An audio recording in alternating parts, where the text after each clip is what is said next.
Coming up, more wild speculation about what might happen when it comes to SEC expansion, and a Power 5 coach has done Nick Saban a big favor on the recruiting trail. We'll tell you all about it next, right here on SEC Country Live.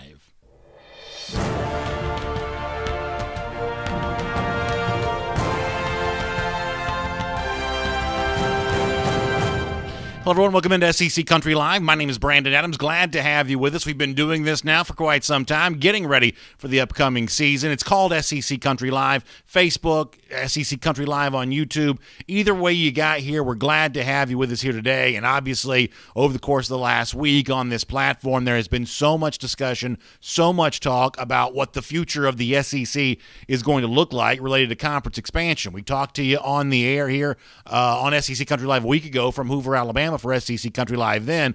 Who would have known at the time that by the time we go off the air, just within a few minutes, the big story would break from Brent Zwerneman from the Houston Chronicle about the movement of Texas and Oklahoma out of the Big 12 into the SEC. That on its way to being official, we now know for sure. The Texas and Oklahoma have informed the Big 12 they plan to leave. The SEC has obviously spoken about this. Greg Sankey giving you a statement on this yesterday. Really the only thing that remains is now that official induction into the SEC at some point in time. And on my other show, Dog Nation Daily, that I do each and every day, which is a UGA football show, one of the things I talked about was what I find to be so fascinating about all of this news is the way in which, even though Texas and Oklahoma to the SEC is arguably the biggest college football story in modern history, right? One of the biggest college football stories of my lifetime in terms of how it reorganizes the sport and restructures the sport, potentially gets rid of a Power 5 conference. The Big 12 very likely could cease to exist throughout all of this. And obviously the SEC is going to look way different. Your favorite school, whoever it is, that school is going to start playing a schedule in future years that either for the better or for the worse, but definitely just different, is going to be different than what you've seen in the past. This is a gigantic change to college football. And yet, even with that said, fascinatingly, so much of the conversation in the immediate aftermath of Oklahoma and Texas joining the SEC has not really paused on Oklahoma and Texas. It has very quickly leapt to what's next after that. And we've heard so many rumblings and grumblings, so much talk about what indeed might be on the way beyond this when it comes to SEC expansion. And I'll obviously be sharing a lot of this with you in the days to come, but I want to give you just one quick example of this right now. That we know Texas and Oklahoma are likely about to join the SEC, but when David Pollack, the former SEC great who played at Georgia, now an ESPN analyst, was on College Football Live the other day, and they were walking through all the other Power 5 conferences and discussing what the response should be to the SEC adding the big names that it's about to add in Texas and Oklahoma. Pollack, who was working with Rod Gilmore, another one of the ESPN analysts, brought up the subject of the ACC and Clemson. I want you to listen to this here for a moment. On the heels of the SEC already adding Texas and Oklahoma, or at least about to officially, David Pollack doesn't think the SEC should stop there. And for one of the big flagship schools that's still on the outside of the SEC footprint looking in, David Pollack's got a clear message for Clemson. Take a listen to this. This is where the speculation exists right now. Here's David Pollack. ACC, what do? You're not in the position of power. You don't have a huge league that's everybody's looking to get a bunch of members of. So I think that ACC, it's like, Clemson, please don't leave me, bro. Like, stay as long as you can, and then maybe bring a spot for me if I need to. But I don't see how, Rod, it doesn't make the most sense for them to plug into the SEC. They're right there in the South, Rod. They're right there in the powerhouse. They're recruiting just fine against everybody else. My God, it seems to make a lot of sense that Clemson would join the SEC.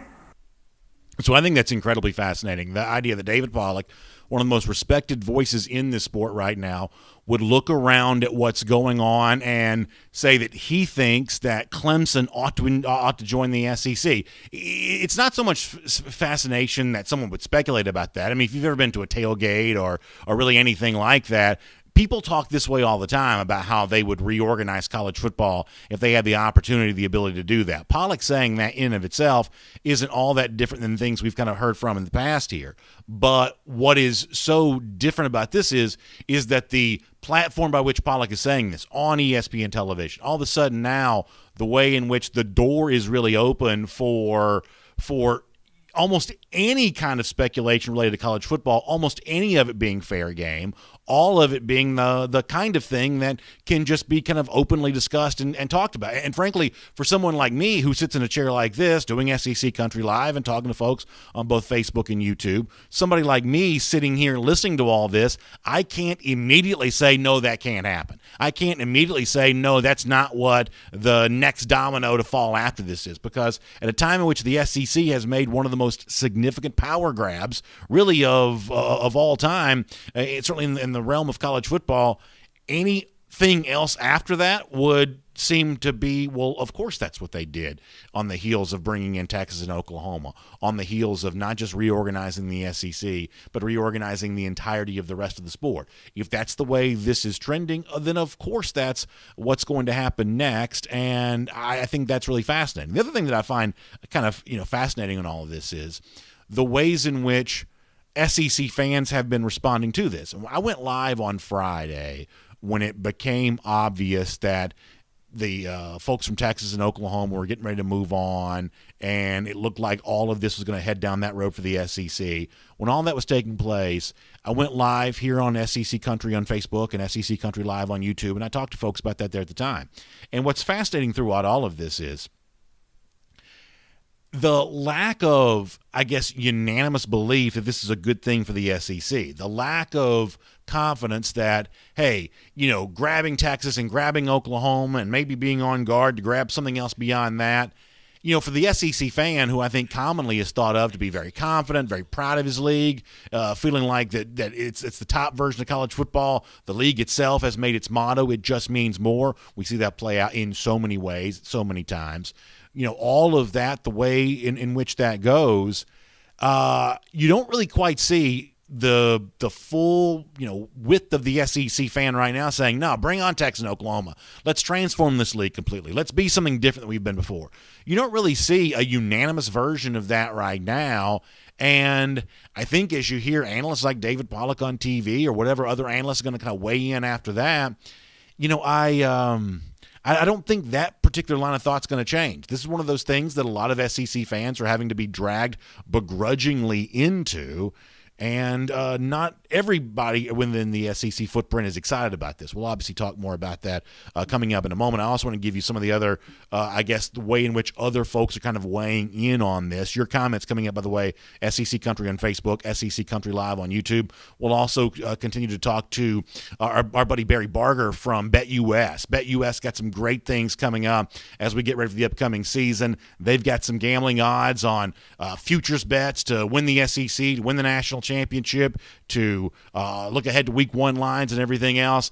Barry Barker from BetUS going to help preview some of that with us later on. Also, he's going to tell you about a great deal you can take advantage of if you've been looking to find a place to get some action down on some games here for the upcoming season. Barry going to give you a lot more details about that coming up in just a little bit. I can't wait to talk to Barry about that. But first, though, let me stay on the big story of the day. We call it Above the Fold here on SEC Country Live as the rest of the SEC continues to react to the likely fact that SEC expansion is on its way, Texas and Oklahoma being brought in. We've heard very official sounding statements from coaches like Ed Orgeron from LSU and Nick Saban from Alabama. We've also seen some SEC teams have some fun with this. I saw the other day Ole Miss, whose social media is actually really pretty good.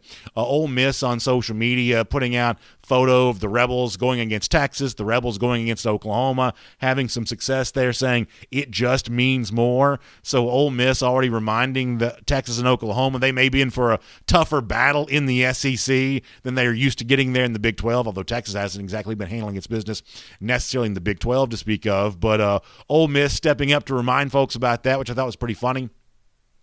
And then there's also the response outside the SEC to all of this. I saw where a couple of reporters, respected reporters, including Nicole Auerbach from The Athletic, has talked about the way in which maybe some of the other leagues don't like the way the SEC very quietly. I mean, it's even been described in some circles as Greg Senk in the SEC stabbing Bob Bowlesby, the Big 12 commissioner, in the back after Bowlesby had praised the SEC and the other leagues for how they cooperated together to organize the framework for what could eventually become a 12-team college football playoff. And the after effects of that, quietly behind the scenes, Greg Sankey was working to poach the Big 12's 2 big flagship programs.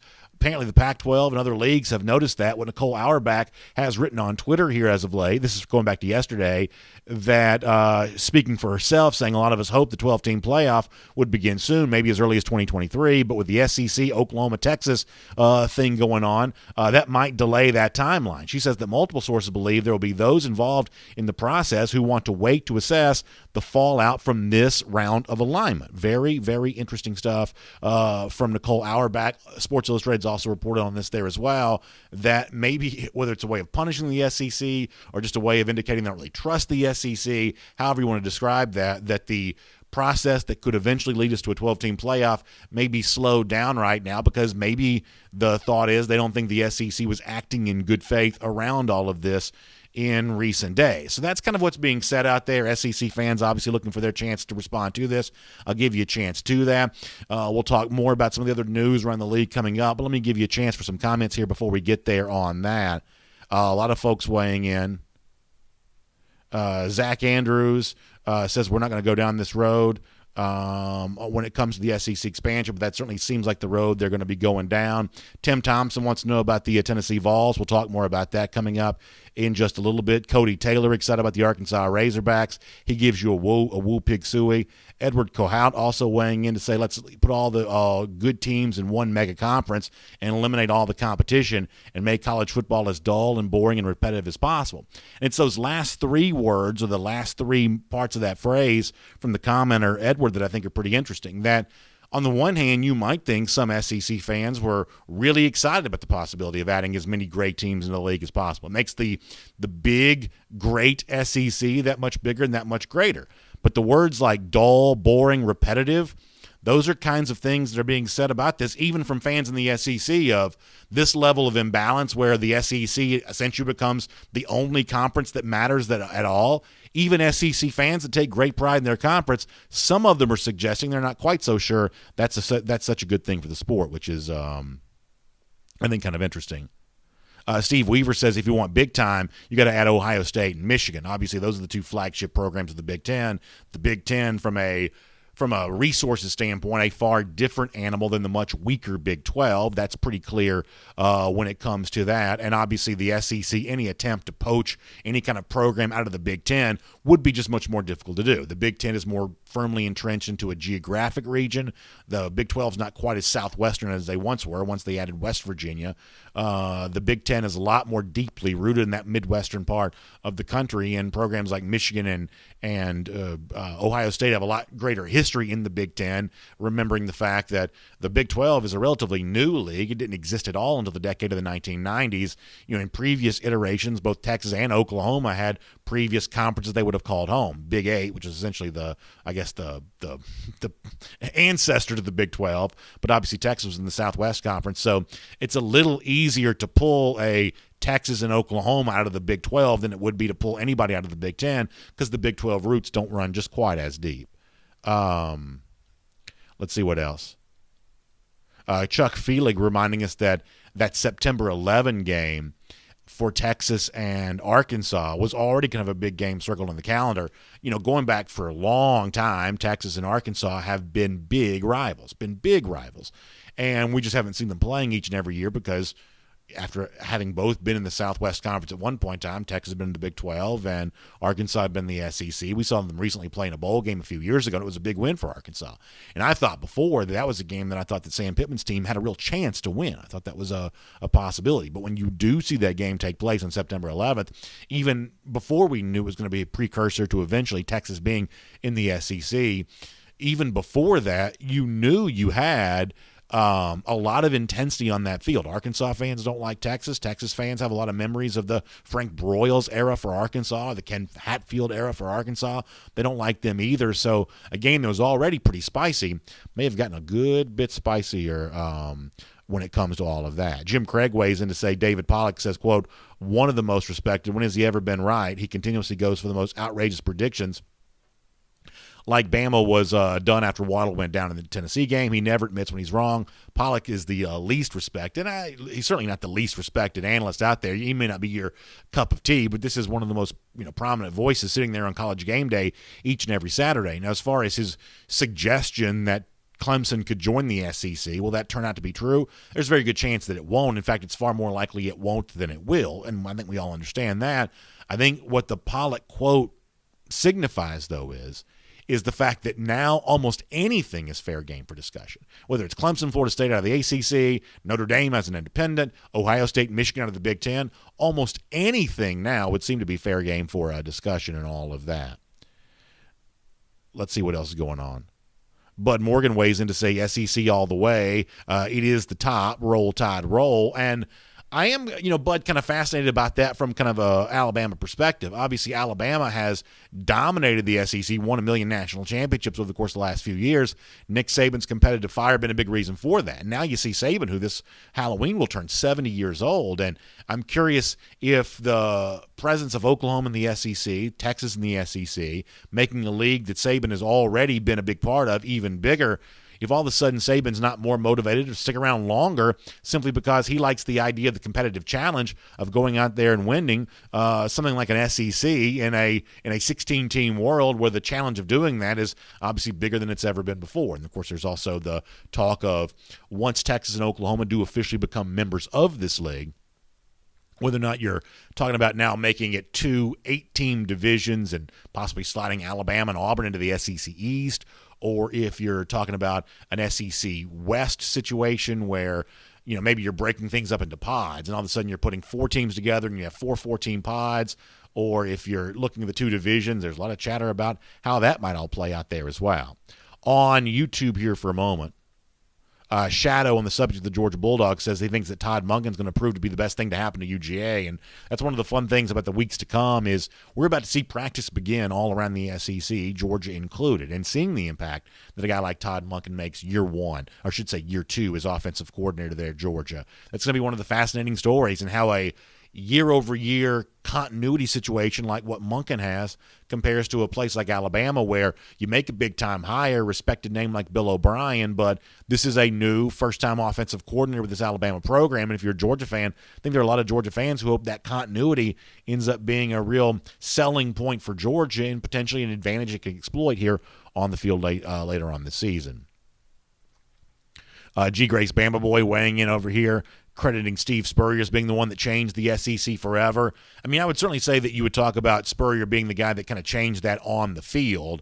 I think, though, when you look at Greg Sankey's predecessors as commissioners in this league, you saw guys that had the forefront, the forethought to change how business was conducted around college football, and the SEC's been a huge part of that there as well. And that's always going to be one of those things that runs concurrent in this, parallel tracks of what's happening on the field, what's happening in the boardrooms. And, look at the current iteration of SEC expansion. Obviously, Oklahoma is a much better team on the field than what Texas is.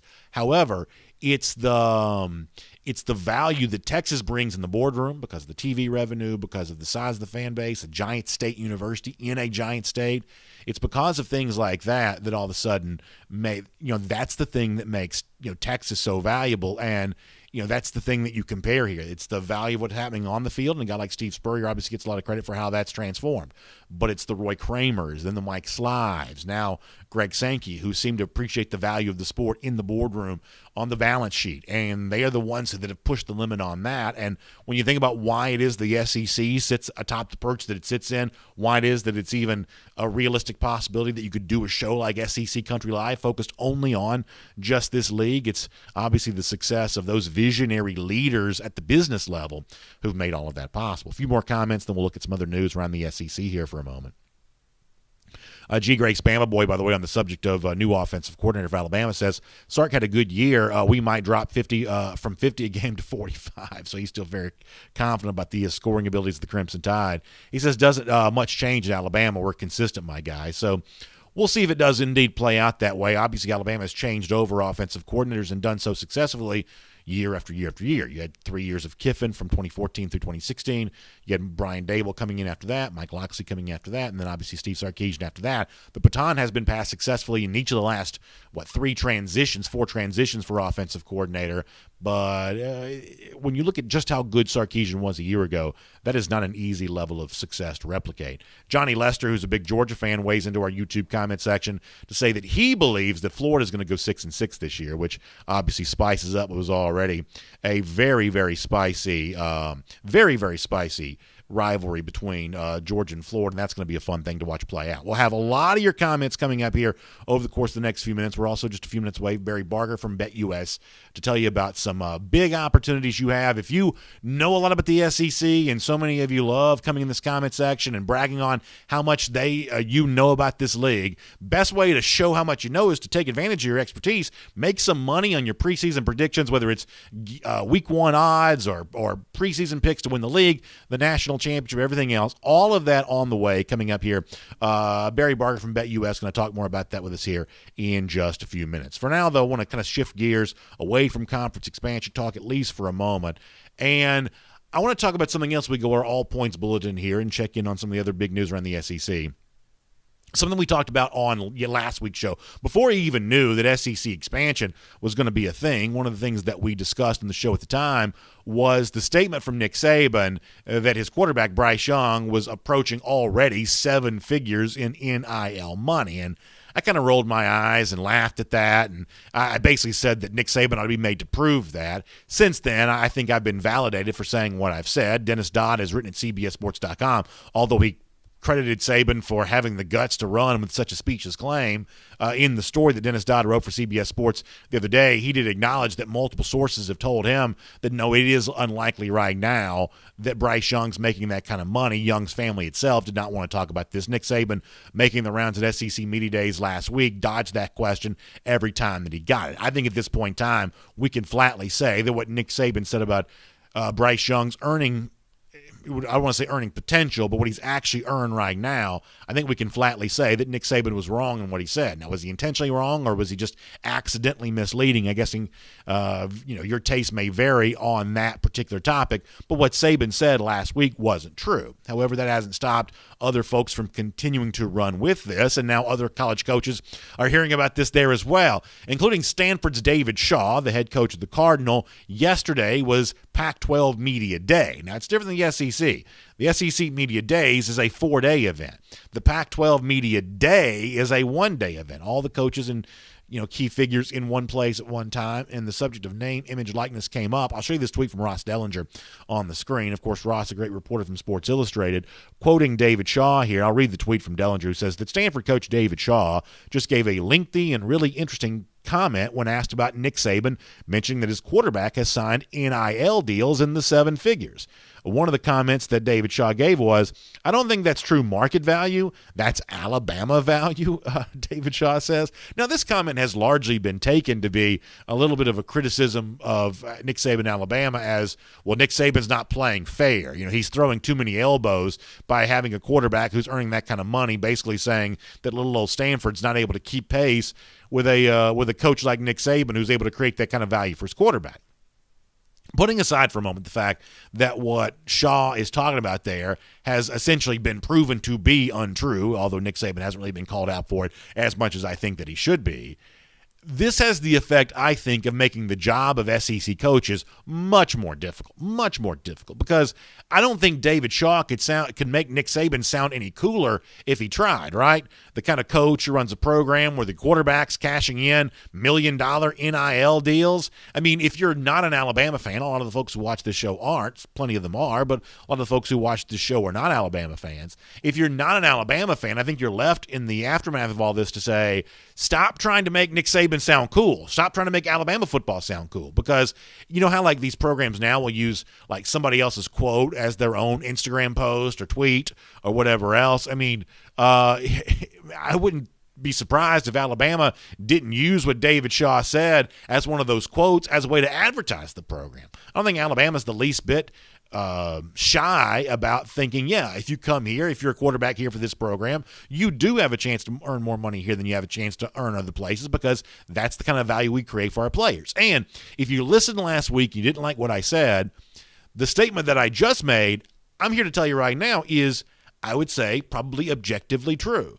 That playing for Alabama creates a value for you that doesn't exist other places. I got no problem if that's the message, either publicly or privately, that Alabama's pushing. The fact that David Shaw alludes to a quarterback being eligible just for more NIL deals because he's the Alabama quarterback than somebody else would be somewhere else, I don't really have a problem with that. I just think that's probably true. But it's the specifics of the claim that Nick Saban made last week that I find to be so erroneous. And I think it's a little bit of a dropped ball on the part of the media who's supposed to be covering this kind of stuff. The fact that someone like David Shaw is running with this at Pac-12 Media Days, discussing this big NIL deal for Young as if it's a fact, when fairly obviously what Saban said about Young is not a fact right now. Now, at some point in time, does Bryce Young sign a deal like this? Maybe he does. I would suggest he's probably not going to. But the point is, at the time that Nick Saban's saying this, and in the immediate aftermath, giving a chance to see all this kind of roll itself out and prove what Nick Saban said, it just simply does not exist. But David Shaw, in saying the things that he says here, has certainly done Nick Saban a pretty big favor on that. And, you know, before you kind of say, well, this is just you, a non-Alabama fan, you know, complaining about the advantages that Alabama's built for itself. Honestly, you know, I mean, I don't mind telling you. I don't want to. I mean, I'm not one of these guys who's going to, you know, put a shirt on like this, the SEC Country shirt, and sit here in this nice studio, microphone, camera, everything else, and try to pretend to be something I'm not. I'm not an Alabama fan. I like it when Alabama loses. I don't mind telling you that. I don't think it stops my ability to talk about Alabama, but I'm not going to pretend to be something that I am not. I've told you before, I'm a Georgia fan. That's the daily show that I do each and every day. And if you want to say that's a part of the thought process and the discussion we have here, by all means, have at it. But I would say that in this particular instance, this also goes beyond that just a bit, in that we're also talking here about the way other players perceive their own value. This is, I'm going to use air quotes around this because it's not really a crime. This is not necessarily a victimless crime, in that if you're a player who feels like you got to be able to cash in on some name, image, likeness stuff, and you really haven't yet, if you're the kind of player who, you know, was promised the world when you signed with so-and-so school about how you'd be able to, you know, cash in on your own brand and all that kind of stuff, and you really haven't yet, if you hear a story about an Alabama quarterback making seven figures, where does that leave you from a psychological standpoint of, well, what's wrong with me if I'm not making as much money as the Alabama quarterback? It's almost like the FOMO thing, the fear of missing out, when you see somebody's nice-looking Instagram picture and it makes it seem like they're having more fun than you do. This is almost the college football version of that, which is fine if it's true. If it's true, you can't do anything about it. But if it's not true, we ought to call it out and say so, and that's what we've tried to do around here. Although if you're an Alabama fan, I'm sure you love the idea of David Shaw way out there in Palo Alto, California, stepping up to say some things that make Alabama look pretty good as a program. Speaking of recruiting, by the way, as we transition here on SEC Country Live, we'll keep our all-points bulletin going.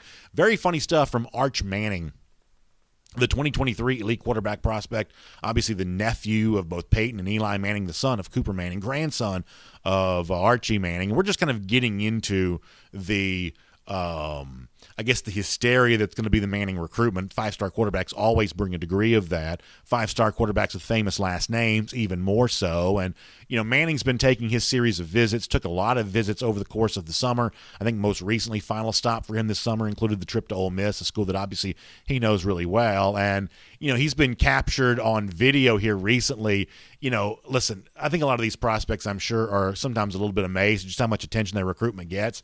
So I don't think you can fault them every now and then when they want to have some fun at the expense of this entire process. And so, you know, somebody sticks the microphone in Manning's face, and most recruits like to play it coy and not really reveal too much. In this particular case, Manning was more than willing to relay something, although the news that he relayed probably turns out not to be true. Definitely turns out not to be true. Let me show you a little bit of this. This is Arch Manning having some fun on the recruiting trail. Take a look at this. Here I am with Arch Manning. He's fixing to let us know where he decided to go to school. Archie, what does it look like in 2 years? I think I've decided I'm 100% going to Mississippi State. That's what So Arch Manning says, I'm 100% going to Mississippi State, and the guy that he's talking to celebrates and has some fun with that. Of course, you saw on the screen there as well, Arch Manning's uncle, Eli Manning, also steps up on Twitter to say, no, this is the absolute definition of fake news here. So this is going to be a pretty fun one to watch, and I think it's one of the reasons why I think there's,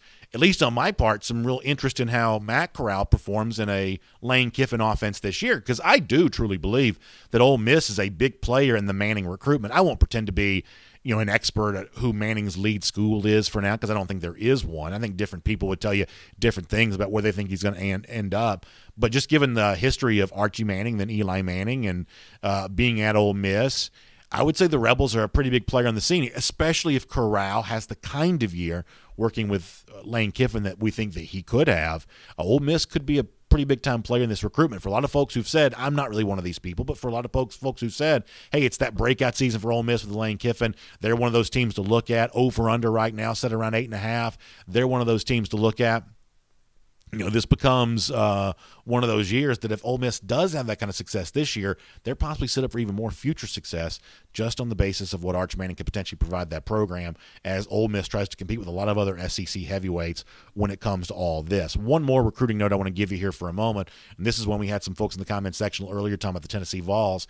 This is some relatively big news for a Tennessee program that could use some good news on its face. This not necessarily that, but who's to say what happens here from that. 5-star defensive tackle Walter Nolan, who at one point in time, and his recruitment's been a little bit of a wild ride, right? If you want to go back to the start of June when visits first took place, he took a very early visit to the Florida Gators.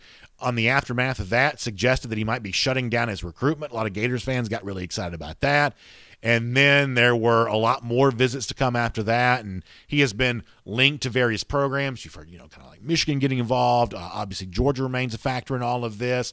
But now the latest news is the Tennessee Vols may be a little bit more of a player here than some would have initially thought, on the basis that Nolan has now gotten a new high school home within the city of Knoxville. Let me show you this on Twitter from Mark Packer, a local TV reporter there, who says the nation's number one recruit, based on many recruiting services, Walter Nolan, has enrolled at Powell High School. When he hits the practice field, we don't know, but he's officially a Powell Panther. And obviously, a lot of Tennessee fans say, well, if he's playing his high school football, for a senior year there in Knoxville, that ought to give Tennessee a little bit of an advantage in the recruitment. And obviously, I'm not going to deny that maybe that does, to a degree, give Tennessee some additional foot in the door here for Nolan in a way they otherwise would not have had. I'm not going to deny that necessarily. I would caution Tennessee fans on putting too much in, though, the presence of the high school here, because, when it comes to, players in Knoxville high schools, that's not in itself always been the easiest thing for Tennessee to hold on to when it comes to guys signing out of high school, out of high school. Think about Cade Mays, who was a Knoxville guy, Tennessee legacy, but in the immediate aftermath of his high school decision, leaves his home state to come to Georgia. He's back at Tennessee now. But sometimes even elite prospects in Knoxville haven't always been, in recent years, easy wins for the Vols. But I guess it doesn't hurt to have him playing right there in Knoxville. And obviously, this is a Tennessee fan base right now, a Tennessee program that could get any kind of good news that it can get. And for a program that has had to work doubly hard in the early days of the Josh Heupel era just to hold on to the talent they have on the roster, to keep guys from going into the transfer portal, and for the most part, they were mostly unsuccessful in doing that. Turning your attention to a 2022 recruiting class, hoping for some big wins there, is about as much as Tennessee can ask for right now. And certainly Walter Nolan, to think that Tennessee now more in Nolan's orbit because he is there in Knoxville, is certainly a thing to pay attention to, and certainly the kind of thing that folks there in Knox are going to be watching pretty closely. As we head towards the start of the high school football season, it's our intention here on SEC Country Live to talk a lot more about some of these big recruiting battles, whether it be Nolan, with a lot of folks in chase of him, or Arch Manning's yet towards 2023 and everything else. A lot of attention will be paid to the big recruiting battles around the SEC. We can certainly promise you the chance to do that. We'll give you a betting update here in a moment. Barry Barker going to join us from BetUS. Fun conversation coming up with him in just a little bit, including a big deposit bonus that BetUS is offering to you right now. We'll tell you all about that here coming up in just a little bit. Let me take a couple more comments, though, before we get there. Jerome from Birmingham weighs in to say, y'all make this show great. Appreciate that. I think he may mean the other commenters in the YouTube comment section, and maybe not me. But either way, Jerome, I'm glad to have you here and checking in there on the YouTube side of things. Over here on the Facebook side of things there as well, to go back to the idea of the conference expansion, Artie Sorcy, and Artie, I hope I pronounced your last name correctly, says, I've got a great idea. How about you add Clemson, Oregon, North Carolina, USC, Miami, Florida State, Oklahoma, and Virginia Tech to the SEC? Then you could have two 12-team divisions all in the new SEC. And he gives you an LOL for that. And as we said before, listen, with all the craziness the last few days, I guess at this point in time, anything might be possible. And that's certainly something we've noticed here on SEC Country Live. And I'm sure our next guest would say he's noticed that there as well. It's our good friend Barry Barker from BetUS who joins us here right now. And Barry, I do want to ask you about a great offer that BetUS has for our SEC Country Live listeners and viewers. And we want to hear more about that and some pretty hot bets maybe out there for the futures odds week 1 stuff. But before we get into any of that, I do have to ask your thoughts as someone who watches and follows college football pretty closely. What do you think the betting reaction is going to be in future years? But the idea of Texas and Oklahoma no longer playing in the Big 12, but likely playing in the SEC, how could you foresee betting markets eventually responding to all of that? Well, I mean, it's like the national championship odds are just going to be the SEC odds. That's where it's going to go. I mean, like they're getting. I just liked what you just said, or someone was like, "Why don't we just add Florida State and Clemson and right? I mean, make it one big happy party." As far as the odds go, so the Big 12, which will go down to, I don't know what if they're going to survive. Oklahoma and Texas. The odds are going to get smaller for all those teams. I think it's going to be more diverse because they're going to be playing each other more. They're going to figure each other out. And it's going to be, if the SEC is going to have, can they have 4 teams in the BCS, or are they going to expand that to 6 or 8? Because SEC is going to have 4 teams that should be in every year now. Once they join, right? No, they almost do now. Yeah, it's fascinating to think about as you kind of expand to a 12-team playoff, just how many of those teams could be SEC teams in future years.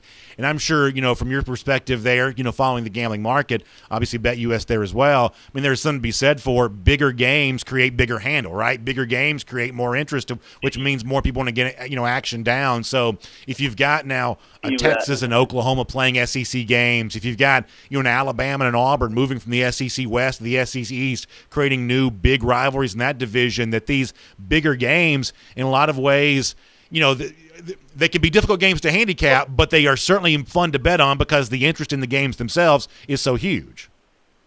Oh my gosh, it's amazing because these will all be like super games. You think how many super games will be? Every week they're going to have to make their schedule so they only have one of those a week because they won't be able to because there'll be so many with the SEC playing each other. What are they going to be? 16 teams now? Right. 18? Yeah, 16. Yeah, 16.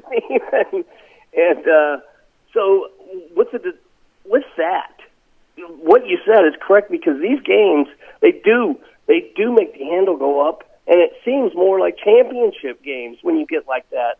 Like when I was a kid, Oklahoma and Nebraska was a huge, rivalry, growing up. Back then it was a Big 8. And now Nebraska's been in the Big 10, and now Oklahoma's going to be leaving. It's crazy how quickly all of these conferences have switched around, but it seems like everybody wants to be in the SEC, which I understand, but it's tougher there, right? No, that's right. That's right. So one of my favorite things to talk about, Barry. Go ahead. Yeah, I was going to say, I should throw out a bonus for you guys, just for anybody that's listening when you come out to BetUS, because we've got everything available. We've got all this stuff up for who's going to win the national championship, NCAA football. We got the SEC odds up. We got game 1 for the NCAA of week 1, games up for all of these games. Right now, Clemson's 3.5, I think.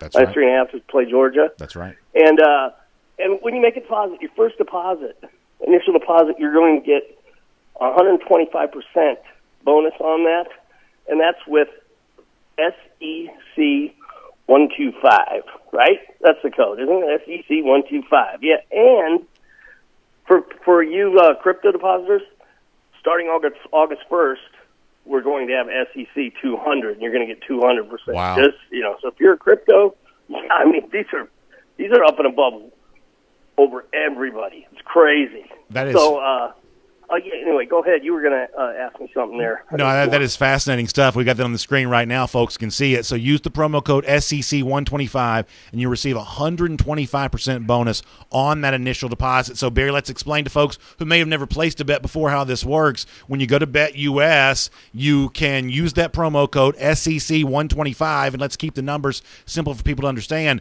You put $100 into your account as a bonus, as a way of saying thank you for signing up. BetUS going to give you $125 on top of that, right? Yeah, we're going to get 100.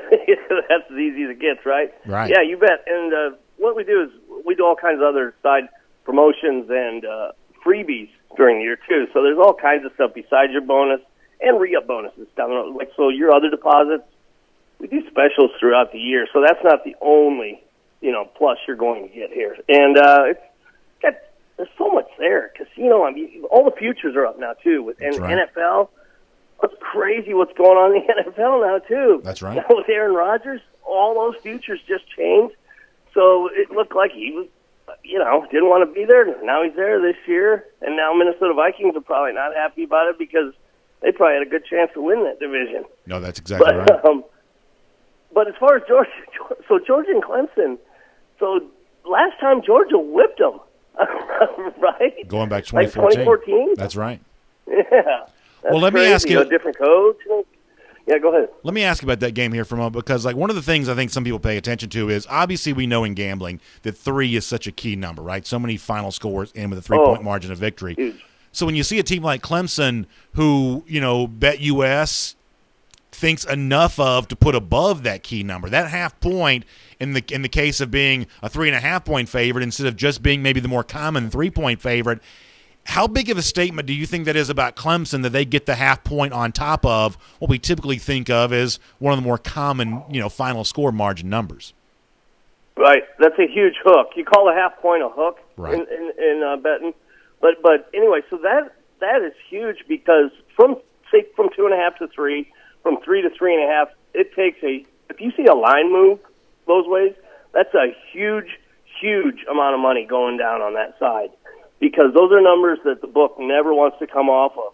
And what we do, I do some videos and stuff too. We've got podcasts and a locker room that has articles telling you who to bet and what we think. But what we do now is we tell the public, we tell you guys where the money is. Like say 60% of the public's on Clemson, but we got 60% of the money on Georgia. So the smart money, that shows the wise guys are on Georgia. So it's a smart way to bet. Right. But about that game, though, to get 3.5 in that game with a new quarterback, on Clemson's side, and obviously he'll be another star. They're all, but that extra half is so huge. But you're right, that shows they do think a lot about Clemson in their history. But look at Georgia the last 15 years. Jeez, I don't think they've lost more than 2 games in years. They've been so close so many times. And hopefully they started off this year. This is a great time to have this game. No doubt. I can't wait. You can find more about BetUS online, the social media to check out at BetUS_official. You can find out all the great things going on there. One more I want to get to you, Barry, before we get ready to say goodbye. And, of course, we'll give a reminder to folks about that big deposit bonus again before we say goodbye to you. When you mention those future odds, you look ahead to the SEC, very interesting scenario. The league champion from a year ago, Alabama, they're a minus money favorite right now at minus 150, meaning that if you want to keep the numbers simple, get a bet 150 just to win back 100. You get much better odds on teams like, say, Texas A&M at about 9-1 or Florida about 12-1, LSU at about 14-1. What's your theory, your thought process on approaching a futures bet like that, where a team like Alabama, big favorite right now, but they've actually only won the SEC West twice in the last 4 years? Where do you see value when it comes to those futures odds to win the SEC here at the moment? Oh, yeah. Well, here's the thing that I always do, too, because you got so much of the teams are new each year. So, and you don't know what can happen. You've got injuries, you've got things that are out of control. So, to bet a minus on a conference with that many teams that are upper echelon, I wouldn't do it personally, even though any Bama fan's going to say you're nuts, we're going to win. It's just when you're getting plus money on anything as opposed to minus, especially against multiple teams. You got to get the plus money. Otherwise, it just doesn't make sense. Just because it's not worth it to put up all that money with the risk as to put up less money, bigger upside with so many variables that are out there in sports these days. In a nutshell, without having to go into detail, I'm trying to make it kind of quick and simple there. But plus money, good. Minus money, in a match 1-1, minus 110, sure, no problem. But when you're going against that many teams and to bet a minus, I don't do it personally. I think it's a bad habit. Sure thing. Sure.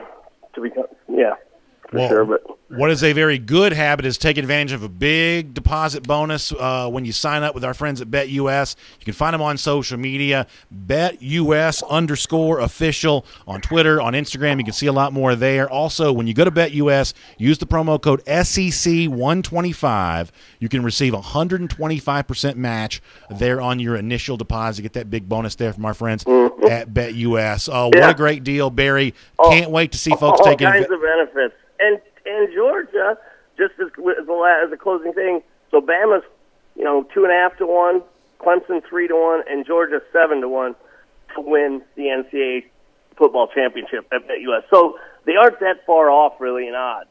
So that first game is going to be the telltale. I can't wait for that. That's awesome. Thanks, I appreciate the time. What a great show. Barry, good stuff. Thanks for being here. We'll look forward to speaking to you again next week. Barry Barger there from BetUS. Big deposit bonus. Sign up. Get your action down on week 1. Georgia, Clemson, Miami, Alabama, all the week 1 games. And, of course, futures odds up right now. Heisman Trophy, National Championship, College Football Playoff, odds to win the SEC. It's all there at BetUS. Find more on social media at BetUS_official. You can get a lot more on that. Let's get a few more of your comments here. We've got a very funny SEC through that we'll do as we get ready to say goodbye. Not SEC through, excuse me, an SEC LOL. I'm getting my various segments confused there for a moment. Let me take a couple more comments and get ready to wrap things up. Jacoba Simba likes the idea of adding the perennial underachieving New York Jets to the SEC. That's very funny from Jacoba. I like the idea of that in a big way. Pretty good stuff all the way around there. Sammy Fertitta says the Big Ten actually considers itself a superior academic and research conference. I do like the idea of this, that you've got the the Pac-12. They talk about academics a lot, about how their schools are members of the AAU. There are plenty of SEC fans that think the AAU is a summer basketball league. They don't think of it as a research organization, but the Big Ten kind of comes along the same lines there. And so as the SEC's kind of running up and down the football field on them, you have some of the same kind of stuff going on related to that. David Browning checks in to say, go Big Blue. I don't know if that's Kentucky or not, although looks like Mark Stoops could have the Wildcats a little bit of a dangerous team here for this upcoming year. Tennille Calvino mentions being a dual citizen because she's both a Facebook and a YouTube commenter. Either way you go, Tennille, we're happy to have you here as part of the program here today. Jerome from Birmingham says, I'm still talking about Alabama NIL. He's worried about the wrong thing. A lot of Alabama fans having a good time and enjoying themselves on that. That's one of the reasons why we like the conversation here, because there is that trash talk back and forth. Jerome from Birmingham can give me a hard time. Anybody else on the show can give me a hard time there as well. I got no problem with any of that. We'll come in here, we'll throw elbows, we'll wrestle back and forth with each other, and then we'll try to finish the show on a fun way to close things out. In fact, why don't we do that here today on what we call our SEC LOL. It's kind of a fun, lighthearted way to wrap things up on a show like this, and a lot of folks have taken their shot, I guess, at talking about what they think the new SEC is going to look like as it gets ready to expand its conference. I saw this on The Spun, a very good website that kind of keeps track of some of this kind of stuff. Take a look. This is from American Hustle. Is that the name of the movie? The David O. Russell flick here. Louis C.K. is Texas A&M, I think, on this is incredibly funny.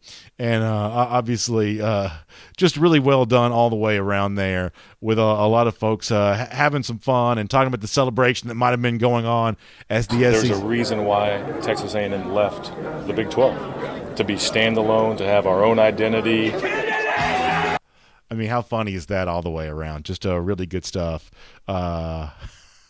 We got to get ready to go off of that. The video at some point in time gets a little bit more probably risque than we would maybe typically do around here, but pretty good stuff all the way around. We can go ahead and pull that down now before you get in trouble. Anyway, good stuff on SEC Country Live here today. Thanks for being here. Appreciate you being a part of the proceedings. We'll see you back here again next Wednesday, this same time, 3 p.m. Eastern time. By that point in time, practice is ready to begin, everything getting ready to get going. We'll have a good time with all of that, and we will see you here for it. SEC Country Live. Tell your folks we're on Facebook, on YouTube, having a good conversation. We'll look forward to talking to you then, everybody. See you then next Wednesday, 3 p.m.